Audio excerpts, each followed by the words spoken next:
ভাই কি মজা দেখোন কি জেগাত আহিলোঁ আমি ইমান ধুনীয়া জেগা।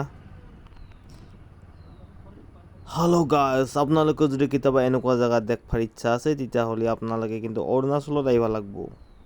আমি কিন্তু অৰুণাচলত আহিছোঁ, আমি অসমৰ পৰা অৰুণাচলত আহিছোঁ। ই ভাৰতৰে এখন ৰাজ্য। এইখন আপোনালোকে ফৰেনত নেগলেও হ'ব আৰু আমাৰ মানে নিজৰ ওচৰতে ইমান ধুনীয়া জেগা আছে।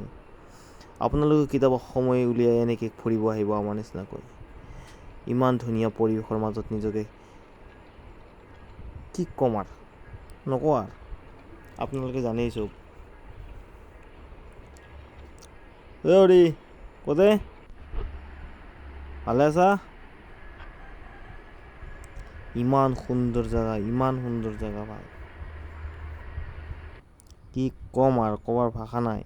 এইখন এখন নদী, যিখন নদীত আমি গা ধুব ইচ্ছা আছেই, কিন্তু গা নুধো, আমি গা ধুই আহিছোঁ।